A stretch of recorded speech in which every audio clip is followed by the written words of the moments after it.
Did I fail you as a mother, Marcus? Or are you just a coward who uses my name to hide your own laziness? The music in the pub was loud, but my voice cut through the air like a razor. I didn't scream. I leaned in close to Marcus, right in front of his laughing friends, and asked him if I had failed as a mother or if his father was the one who forgot to teach him that a wife is a partner, not a servant. The glass in his hand stayed frozen halfway to his mouth as the laughter around the table died a sudden, violent death. "You lied to her about our marriage to break her spirit," I whispered. "And today, that lie ends. Imagine finding out your own son used your happy marriage as a weapon to gaslight his wife. My son, Marcus, convinced his wife to sell her thriving business and become a stay-at-home spouse by telling her that I never lifted a finger because his father did everything.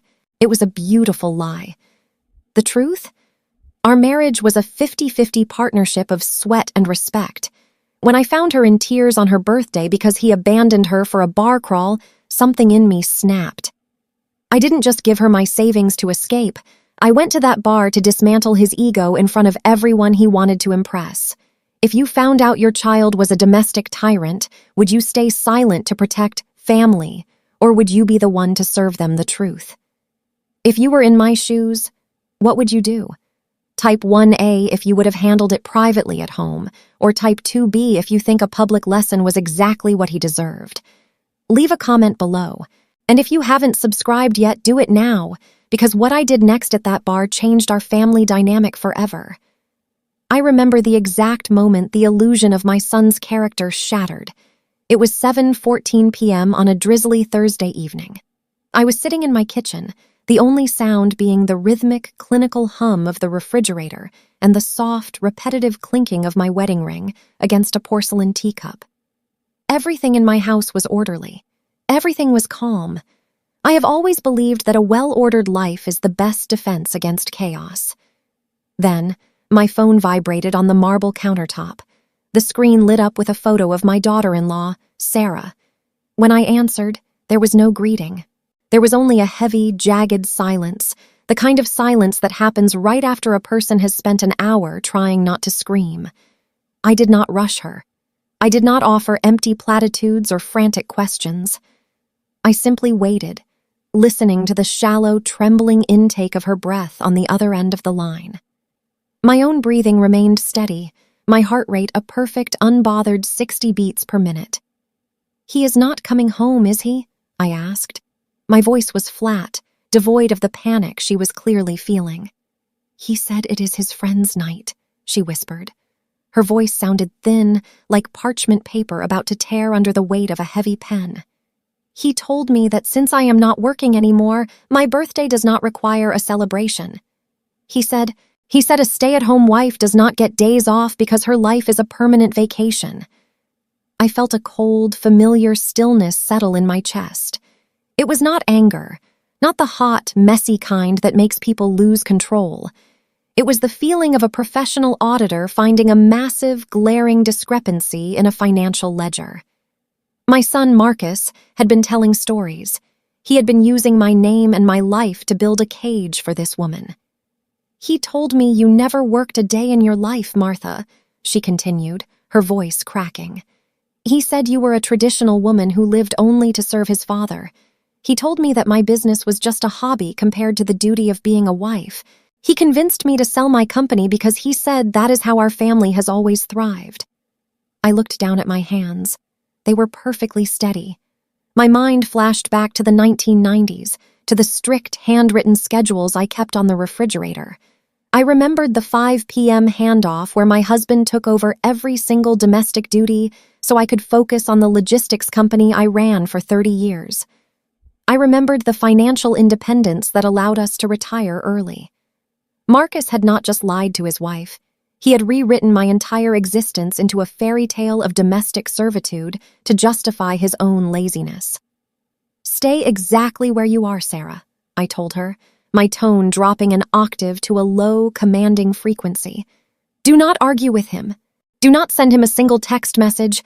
Just pack a small bag for the weekend. I am calling my sister. We are coming to get you." I hung up before she could protest. The kitchen returned to its silence, but the air felt different now, heavy and charged with the weight of a coming storm. I walked to my study, opened the heavy steel safe in the corner, and pulled out a stack of envelopes. Marcus thought he was playing a game of tradition. He forgot that I was the one who wrote the rules of this family.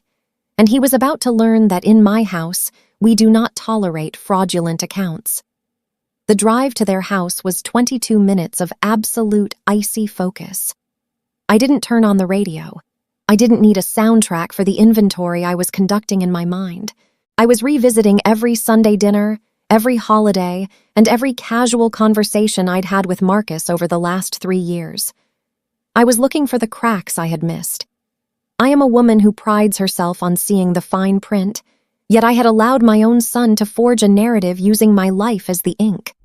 When I pulled into their driveway, the house looked dormant. The porch light was flickering, a small, irritating sign of neglect that Marcus would have ignored. I stepped out of my car, my heels clicking sharply against the pavement. Each step was a deliberate statement of presence. I didn't knock. I have a key, though I rarely use it. When I opened the door, the air inside felt stagnant, heavy with the scent of unwashed dishes and the oppressive silence of a woman who had been told her voice no longer carried value. Sarah was sitting at the small breakfast bar in the kitchen. She looked smaller than she had 6 months ago. The vibrant woman who had built a boutique marketing agency from a laptop in a coffee shop was gone.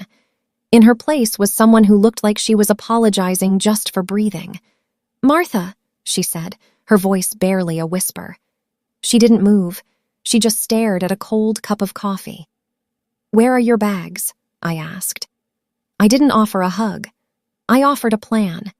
In my experience, comfort is a temporary balm, but a plan is a permanent cure. "I can't just leave," she stammered, her eyes darting to the hallway as if Marcus might materialize from the shadows. He explained it all to me when I sold the agency. He showed me the old photos of you in the garden, Martha. He told me how happy you were when you gave up your career to make sure his father never had to worry about a single household chore. He said that was the secret to your 30-year marriage. I felt a phantom heat behind my eyes, the only physical manifestation of the fury I was suppressing. "He showed you photos of me in the garden?" I repeated. My voice was low, clinical. Did he mention those photos were taken on my scheduled Sundays off? Did he mention that while I was in that garden, his father was inside scrubbing the floors and prepping the meals for the upcoming week? Sarah looked up then, her brow furrowing in confusion. "He said you hated the corporate world. He said you retired at 35 because you wanted to be a true pillar of the home." "I retired at 52, I corrected her, "and I did it with a pension and a diversified portfolio that I built with my own sweat." Marcus was 12 years old when I landed the Eurotech contract. He watched me negotiate that deal. He sat in the backseat of my car while I took conference calls that secured our family's future. I pulled out my phone and opened a digital archive, a folder I keep of our old family ledgers. I scrolled to the year 1998. "Look at this, Sarah. Document 4-B. That is a chore rotation. It is signed by both me and his father. If the trash wasn't out by 8 p.m. on a Tuesday, it was his father's responsibility. If the grocery budget exceeded €400, we sat down and audited the receipts together. There was no pillar. There were 2 architects building a structure together." Sarah reached out, her fingers trembling as she scrolled through the scanned documents. The realization began to dawn on her face, the realization that she hadn't sold her business for a traditional dream. She had sold it because Marcus wanted a servant he didn't have to pay. He had liquidated her independence to fund his own comfort. "He told me the €200,000 from the sale should go into a joint account for family security," Sarah whispered, her face draining of what little color it had left. "He said that's how you and your husband handled the finances. Total transparency through his control." "Then he lied twice," I said. My voice was as sharp as a scalpel. "I have never had a joint account with any man that I didn't have secondary oversight of. Pack your things, Sarah. We are leaving. And tomorrow we are going to find out exactly where that €200,000 went. Because if my son thinks he can use my legacy to bankroll his betrayal, He is about to find out exactly how I handle a bad investment. The sound of a suitcase zipper closing is a very specific frequency, a sharp metallic finality that cuts through the stagnant air of a dying marriage. I stood in the doorway of their master bedroom, my arms crossed, watching Sarah fold the remnants of her former life into a single carry-on bag. She moved like a ghost, her gestures hesitant, as if she expected the walls to reprimand her for taking back what was hers. I didn't offer to help her pack. That would have been an act of pity, and pity is a useless currency. Instead, I stood as a witness. My mind, however, was miles away, performing a deep tissue audit of my son's entire upbringing. I was looking for the moment Marcus decided that women were obstacles to be managed rather than partners to be respected. I raised him in a house where the power was balanced with the precision of a Swiss watch. My husband Arthur and I didn't have roles. We had responsibilities. If I was closing a deal with a shipping firm in Hamburg, Arthur was home, managing the household logistics. There was no resentment, only the quiet efficiency of a well-oiled machine.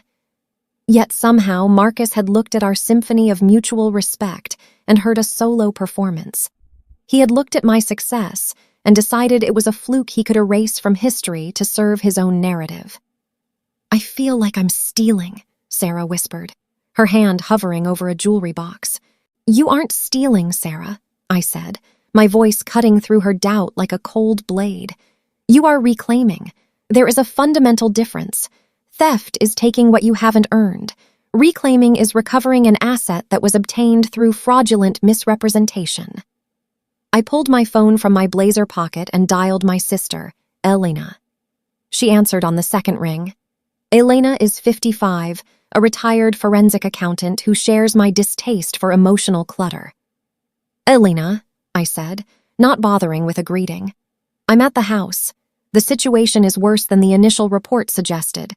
Marcus has been using our family history as a psychological weapon. He's manipulated her into liquidating her agency, and I suspect he's drained the capital." There was a brief pause on the line, the sound of Elena processing data. "The 200,000 euros from the sale?" she asked, her voice as dry as ours. "Exactly.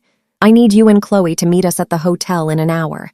We're moving to the intervention and extraction phase. I want a full sweep of any accounts Marcus has touched. If he's moved so much as €1 into a private offshore or a high-interest savings account without her name on it, I want to know the transaction ID before the sun comes up." "Done," Elena replied. "Chloe is already checking the spa availability. We'll cover the costs. Consider it a late birthday gift for Sarah, and an early funeral for Marcus's ego." I hung up and looked at Sarah. She was staring at me, her eyes wide. You're paying for a forensic sweep?" "I am protecting my investment," I lied. It was easier for her to accept that than to admit I was doing it because I loved her more than I currently liked my own son. Marcus is a liability right now, and in this family we mitigate liabilities before they bankrupt us. I walked over to the nightstand and picked up a framed photo of Marcus. He was smiling, looking every bit the successful, charming man I thought I'd raised. I looked at the curve of his jaw, the confidence in his eyes, and I realized it was a mask. He had taken the strength I gave him and used it to become a predator. He thought he was the lion of the household because he had silenced the person who shared his bed. "He's at the bar with the boys, isn't he?" I asked, my gaze still fixed on the photo. "The rusty anchor," Sarah said, her voice gaining a tiny spark of defiance. "He told me he needed to blow off steam because being the sole breadwinner is such a heavy burden. He said I wouldn't understand the pressure because I just stay home." I set the photo back down, face first, on the mahogany surface. The thud it made was satisfyingly dull. "The only pressure Marcus is under," I said, "is the pressure of maintaining a lie that is about to collapse. He thinks he's a provider. Tomorrow he's going to find out what it's like to provide for himself when the infrastructure he's been leaning on, you, me, and our family's reputation, is suddenly removed." I checked my watch. 8:42 p.m. The night was young and my sister was already moving funds. Marcus was currently sitting in a pub, likely buying rounds of drinks for his friends with Sarah's hard-earned money, bragging about his traditional lifestyle. He had no idea that at this very moment, the audit had begun. "Let's go," I said, picking up her bag. "We have a spa to get to, and I have some very specific phone calls to make to our bank's fraud department." As we walked out of the house, I didn't look back. The reality check had been issued. Now it was just a matter of waiting for the check to bounce. The humming of my car's electric engine was the only sound as we moved through the city. Beside me, Sarah sat perfectly still, her hands gripped tightly in her lap. She wasn't crying anymore. She had entered a state of shock, a psychological whiteout where the brain simply stops processing the magnitude of the disaster. I recognized the look. It is the same look a CEO has when they realize their CFO has been embezzling for a decade. I glanced at the dashboard clock, 9:13 p.m. We pulled up to the entrance of the Grand Belvedere, a hotel and spa where the air always smells of eucalyptus and expensive discretion. I had pre-booked the royal suite for the weekend. The total cost was €1,240, including all access treatments. It was an expensive line item, but in the business of emotional recovery, quality of environment is a non-negotiable variable. "Why are we here, Martha?" Sarah asked, her voice sounding small against the backdrop of the hotel's grand stone pillars. "I don't belong here. I should be at home. If Marcus comes back and I'm not there..." "If Marcus comes back, he will find an empty house and a cold kitchen," I interrupted, my voice as smooth as polished glass. "Which is exactly what he has earned. You are here because your nervous system needs to be reset. You cannot make strategic decisions while your body is in a state of high-alert survival." The valet opened the door. I handed him the keys and a €20 note with a nod that signaled I wanted the car kept in the front.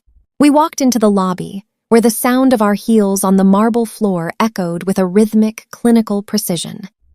Waiting for us near the gold leaf elevators were Elena and Chloe.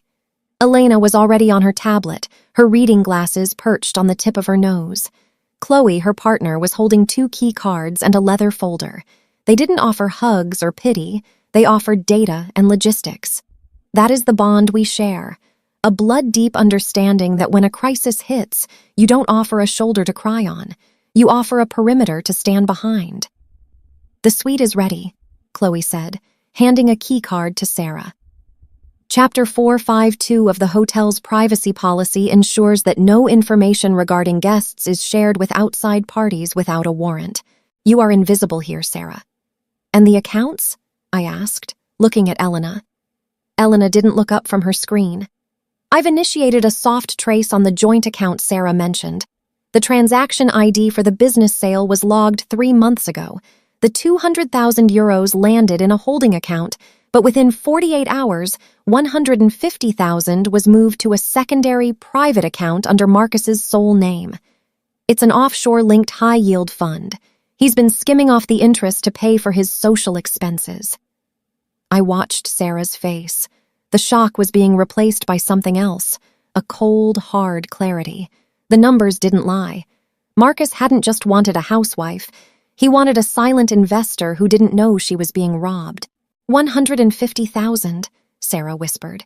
"He told me that money was tied up in a 5-year fixed-term bond for our future. He told me we couldn't touch it, not even for my birthday dinner." "He lied because he viewed your labor as a commodity to be harvested," I said. "Now, listen to me carefully. Elena is going to stay here with you tonight.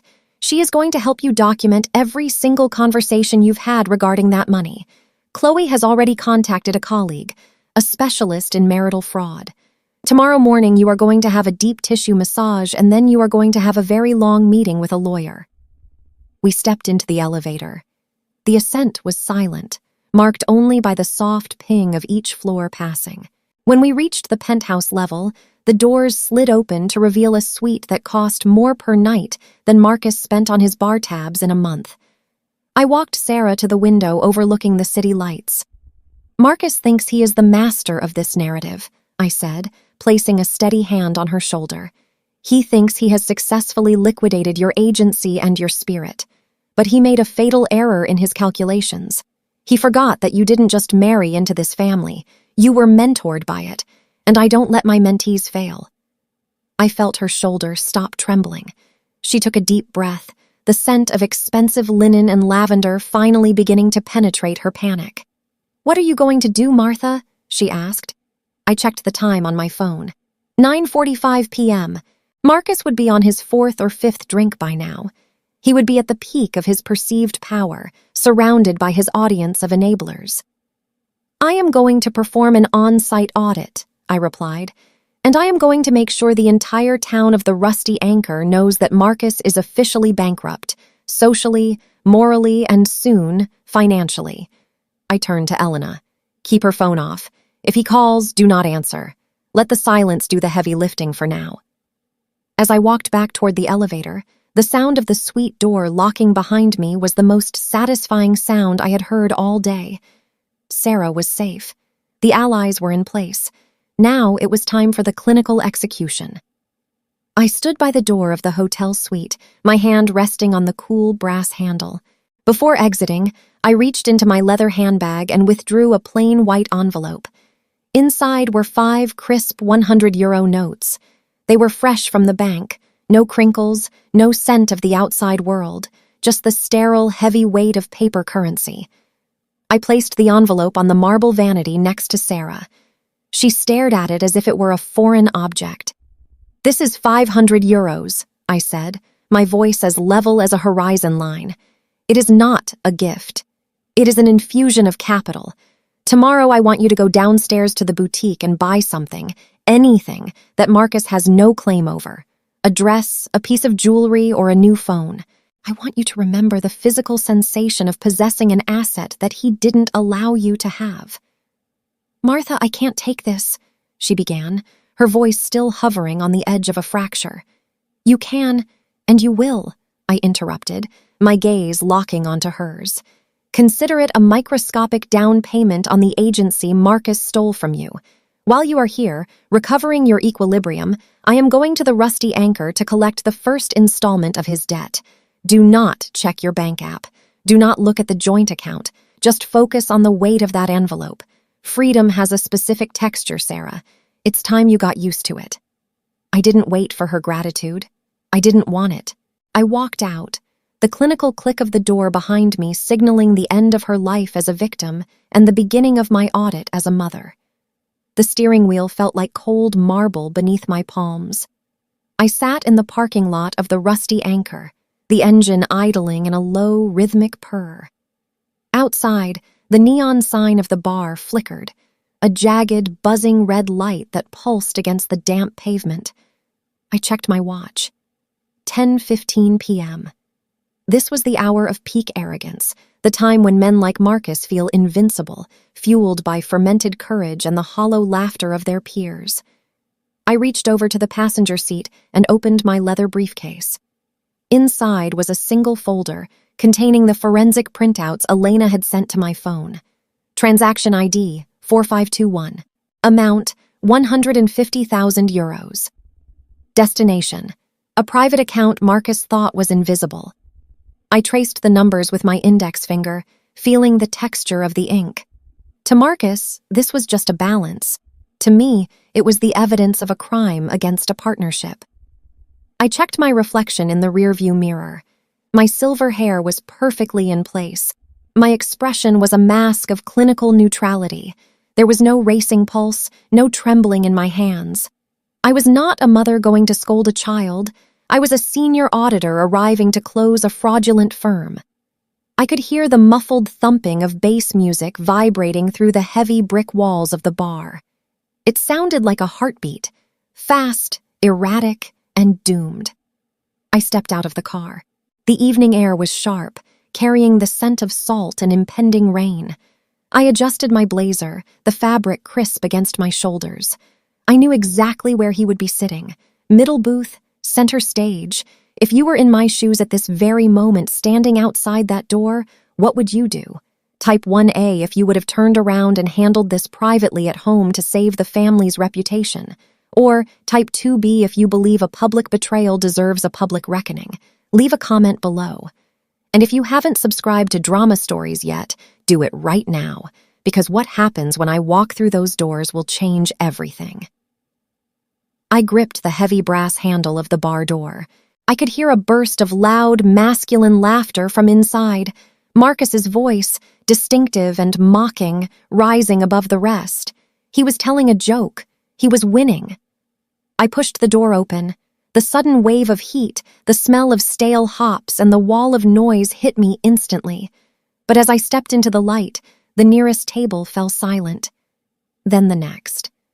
It was a ripple effect, a slow-motion wave of quiet that followed my path across the room.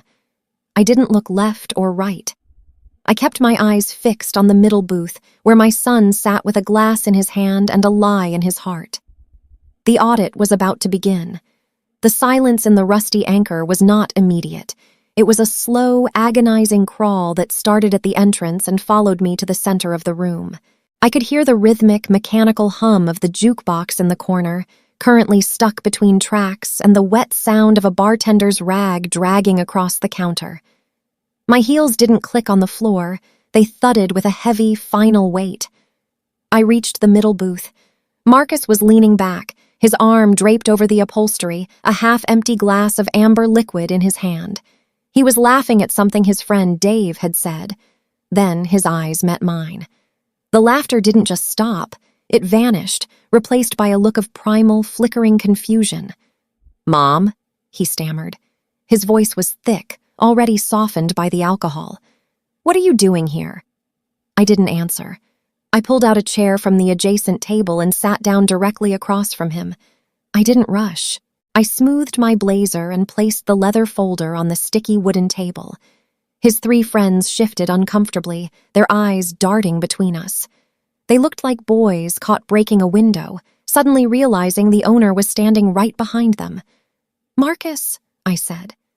My voice was low, carrying a frequency that seemed to vibrate the glassware on the table. "I have a question for you, and I want you to consider your answer very carefully before you speak." I leaned in, my face inches from his. I could smell the stale hops on his breath and the expensive cologne he had bought with Sarah's money. "Did I fail you as a mother, Marcus?" I paused, letting the silence stretch until the air felt thin. "Or are you just a coward who uses my name to hide your own laziness?" The table went dead. I heard a fork hit a plate 3 booths away. The sound was as sharp as a gunshot. Marcus's face flushed a deep, ugly red. His hand, still gripping the glass, began to tremble. Just a micro-vibration, but enough to create ripples in the liquid. "You're embarrassing me, Mom. Go home. You don't know what you're talking about," he hissed, trying to regain his footing. "Marriage is a private matter. Sarah and I have an arrangement." "An arrangement," I repeated, my voice remaining perfectly flat. "Is that what we call fraud now? Because I have the ledger right here." I opened the folder. I didn't show him photos. I showed him data. I pointed to the bolded line at the bottom of the page. Transaction ID 4521. 150,000 euros moved from the sale of Sarah's agency into a private high-yield fund in your name only. You told her that money was locked in a bond for your future. But according to these statements, you've been withdrawing 4,000 euros a month for discretionary spending. This bar tab, that watch on your wrist, the lies you've been feeding her, they all have a paper trail. Marcus looked at the paper, then at his friends. He tried to laugh it off, a desperate, wheezing sound. "It's our money, Mom. I'm the head of the house. I'm protecting her from her own bad business decisions." "She didn't make a bad business decision, Marcus. She made a bad romantic one," I replied. I stood up, looking down at him. I felt no pity. I felt the same cold satisfaction I feel when a long-running error in a spreadsheet is finally corrected. "You used my marriage, the partnership I built with your father, to gaslight a woman into becoming your unpaid servant. You lied about who I am to break her, and that is a debt you can never repay." I leaned closer, my voice a whisper that carried to every ear in the silent bar. "The locks have been changed. Sarah is with Elena and Chloe. Your private account has been flagged for a forensic audit. And as of this moment, you are no longer a guest in my home or my life. Enjoy your drink, Marcus. It's the last one Sarah will ever pay for." I turned and walked away. I didn't look back to see his face drain of color. I didn't stay to hear the whispers of his friends as they realized who they were really sitting with. I walked out into the cool night air, the heavy door of the rusty anchor swinging shut behind me with a final clinical thud. The heavy oak door of the rusty anchor didn't just close behind me, it felt like it sealed a tomb. Standing on the sidewalk, the damp night air felt like a clean, sterile bandage over a fresh incision. I stood there for a full 60 seconds, breathing in the scent of rain and asphalt, listening to the muffled explosion of voices that finally erupted inside the bar. The silence had broken, and in its place was the frantic, ugly buzz of gossip. My phone vibrated in my blazer pocket before I even reached my car. I didn't need to look at the screen to know who it was. Marcus was a creature of habit. When his authority was challenged, he didn't reflect. He reacted. I pulled the device out and watched his name pulse in the darkness. I didn't answer. I didn't decline. I simply watched the screen until it went dark, a clinical observer watching a dying signal. 3 seconds later, a text message arrived. "How could you do that to me? In front of everyone? You've ruined my reputation. You're insane. You don't understand the pressure I'm under. Stay out of my marriage." The classic Darvo strategy: deny, attack, and reverse victim and offender. I leaned against my car, my face illuminated by the cold blue light of the phone. I hit the Do Not Disturb button, effectively silencing his existence. In my world, a liability doesn't get a rebuttal during an audit. They simply get liquidated. By the time I reached the hotel, the fallout had already begun to spread through our social circles. My sister Elena was waiting for me in the lobby, her eyes glowing with the dark satisfaction of a woman who had just seen the final numbers balance. "The group chat is on fire," she said, her voice a low, melodic hum of triumph. "Dave's wife called Chloe 10 minutes ago. Apparently the boys' night ended abruptly when Marcus tried to throw a chair. He's been banned from the Rusty Anchor permanently. Not just for the scene, but for trying to stiff the bartender on the final tab after you exposed his private fund." "The public opinion is a secondary metric," I replied, walking toward the elevator. "What matters is the legal leverage. Did Chloe get the statement from the fraud specialist?" "Yes," Elena said, stepping into the elevator with me. "The 150,000 euros is sitting in a revocable trust that he hadn't fully finalized. Because the initial capital came from the sale of an asset Sarah owned prior to the marriage, and because he used fraudulent misrepresentation to gain access to it, his claim is paper thin. We've already filed a temporary freeze on the account. He won't be able to buy a pack of cigarettes with that money by tomorrow morning." We reached the penthouse floor. As we walked toward the suite, I felt a strange, cold peace. To the outside world, I was the mother from hell who had publicly humiliated her only son. But as I looked at the door where Sarah was finally sleeping without the weight of a lie on her chest, I knew my calculations were correct. A mother's job isn't to protect her child from the consequences of their actions. It is to ensure they are the only ones who have to pay the price. Marcus had tried to bankroll his ego using the women in his life as collateral. He had forgotten that I was the one who taught him how to value an asset, and that I have never hesitated to write off a loss. I sat down in the velvet armchair in the hallway, opened my laptop, and began drafting the formal letter of disinheritance. There was no shaking in my hands, no tears, just the rhythmic, clinical tapping of keys in the quiet of the night. The fallout was just beginning, and for the first time in 33 years, Marcus was going to have to survive it without my name to shield him. The morning of the departure was characterized by a silver, clinical light that filtered through the hotel's heavy silk curtains. It was 6:15 a.m. In the world of business, this is the hour when the most important decisions are finalized, before the noise of the day can distort the data. I sat in the suite's living area, a single espresso on the table beside me, watching Sarah. She was different. The woman who had arrived in my car 36 hours ago, trembling and hollowed out, had been replaced by someone with a spine made of cold, tempered steel. She was dressed in a sharp navy suit she had purchased the day before with the money I provided. She wasn't just leaving a marriage, she was resigning from a fraudulent contract. The silence was interrupted by a muffled, frantic thumping at the suite door. I didn't flinch. I took a slow sip of my coffee, feeling the heat settle in my throat. I knew that rhythm.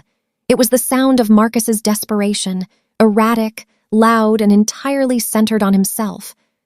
I stood up, smoothed my blazer, and walked to the door. I didn't open it fully. I opened it just enough to see the wreck of the man I had raised. Marcus looked catastrophic.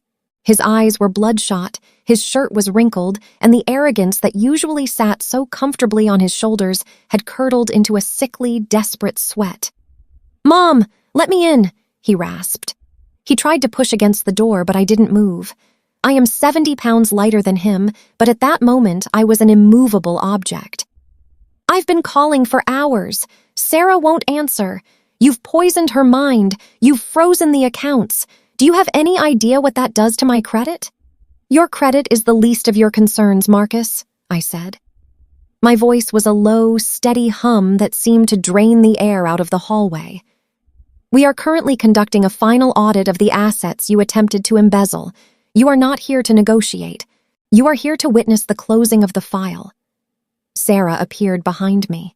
She didn't look at his face. She looked at the space just above his shoulder, as if he were a low-quality projection that was failing to render. She was carrying her suitcase. The metallic click of the wheels against the marble floor was the only sound in the room. "Sarah, baby, please," Marcus pleaded, his voice cracking. He reached out a hand, but she stepped back, a precise, calculated movement that left him grasping at empty air. "It was a mistake. I was just trying to protect our future. My mom is crazy. She's making this into something it's not." "I'm going to my parents', Marcus," Sarah said. Her voice was terrifyingly calm. It was the voice of a woman who had spent the night reading forensic bank statements. "I've already spoken to the lawyers Elena recommended. We've filed for a legal separation based on financial coercion and fraud. The 200,000 euros, every cent of it will be returned to the business account I am reopening on Monday." "You can't do that, that's my security," Marcus shouted, his face contorting into an ugly mask of rage. I stepped forward, forcing him to look me in the eye. "It was never your security, Marcus. It was your theft. And in this family, we do not reward thieves. We expunge them." The hotel security, whom I had alerted 10 minutes prior, appeared at the end of the hallway. Two large men in charcoal suits, moving with the same clinical efficiency I demanded of myself. Marcus saw them, and finally, for the first time in his life, he went quiet. The realization that he no longer had an audience and no longer had a bankroll seemed to physically shrink him. I walked Sarah to the elevator. We didn't speak. There was no need for words. The sound of the elevator doors sliding shut, a soft, pneumatic hiss, was the sound of a clean break. As the gold numbers on the display began to descend, I turned back to my son, who was being escorted toward the service exit. "Don't go to the house, Marcus," I said, my voice echoing in the empty hallway. "The locks were changed at midnight. Your belongings are in 3 cardboard boxes sitting on the curb. I've already paid the first month's rent on a studio apartment in the industrial district. It's small, it's loud, and it's exactly what a man with 0 assets can afford." I turned my back on him and walked back into the suite. The departure was complete. The liability had been removed from the ledger. Now there was only the fallout to manage. The final audit of my son's life took exactly 3 weeks to conclude. As I sit in my study today, the silence is no longer heavy. It is clean. On my desk lies a single document, the final decree of separation. Sarah is gone, moved back to her home city where she has already begun the paperwork to reincorporate her agency. She didn't leave as a victim. She left as a creditor who had finally collected what was owed. Marcus remains in the studio apartment in the industrial district. He called me once, 4 days ago.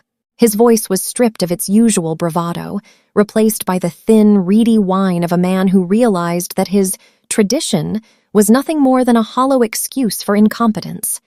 He asked for a loan to cover his legal fees. I didn't raise my voice.